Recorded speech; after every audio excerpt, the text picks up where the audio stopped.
কি অবস্থা ধর্মীয় কর্মীয় শিক্ষিত জ্ঞানী গুণী বাণিজ্য ব্যবসায়িক মানুষরা আসনি বালা তোমরা তুঙ্গ তো আল্লাহর মতো আমিও আসি বালা।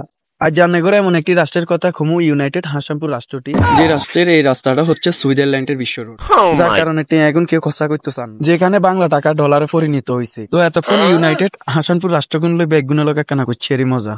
বিস্তারিত আসেন এবার শুরু করা যাক। আসসালামু আলাইকুম, কেমন আছেন সবাই? আশা করি সবাই ভালো আছেন। তো আজকে এমন একটি গুরুত্বপূর্ণ কথা নিয়ে আছে আপনাদের মাঝে। কথাগুলো শোনার পর এখন যে আমরা রাস্তাটি দেখতেছি এটা হচ্ছে হাসানপুর রেল সড়কের জন্য ডালুয়া বাইপাস থেকে যে রাস্তাটি আছে বাজারের মধ্যে দিয়ে, সেই রাস্তাটি। আজকে কিছু প্রশ্ন আপনাদের কাছে আমার থাকবে। গ্রামটি যদিও হয় আমার, সাজানোর দায়িত্ব আপনাদের, কারণ আপনারা লাখ টাকা ইনভেস্ট করে এখানে ব্যবসা করতেছেন। এই বাজারের কমিটি হিসাবে যারা আছেন বাজারটি সুন্দরভাবে পরিচালনা করতেছেন আপনারা। আমি সেই বহু বছর আগ ধরে দেখতেছি রাস্তাটির অবস্থা, অনেক খাদ অনেক কিছু রাস্তাটি, যে বাজারে মাথা থেকে ও মাথা যাইতে যে সময় লাগে ওই সময় থেকে ডালুয়া 4 বার আপ ডাউন করা যায়। বা আপনারা যারা ব্যবসায়িক আছেন, বাজার কমিটি আছেন, আপনারা কি পারেন না এই রাস্তাটার মেরামত করতে? নাকি এটা মেম্বার চেয়ারম্যানেরা করতে হবে? ধৈর্য এবং কি তাদের প্রতিও তো আশা বহু বছর যারা নাঙ্গলকোটে ভালো ভালো পোস্টে ছিল, আপনারা ব্যবসায়িকরা জন প্রতি যদি 100 টাকা করেও চাঁদা দেন, এখানে পাথরের জন্য অনেক টাকা হয়ে যায়, কোনো চেয়ারম্যানের প্রয়োজন হয় না। এই রাস্তা দিয়ে সিএনজি বলুন, অটো বলুন, ডেলি 30-40টা গাড়ি চলাচল করে রাস্তাটা দিয়ে।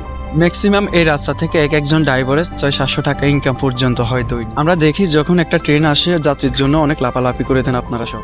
আপনাদের থেকে কেউ 1 টাকা জিবি নেয়, তাহলে আপনারা কি পারেন না জনপ্রতি 100 টাকা করে চাঁদা দিয়ে রাস্তাটির কাজ করতে? মুরব্বীদের মুখের একটা কথা, যে গাভী দুধ দেয় সেই গাভী লাত্তি দিলেও ভালো লাগে। আপনারা এটা দিয়ে ইনকাম জীবিকা নিবারণ করেন, কিন্তু আপনারা রাস্তাটির কাজ করেন।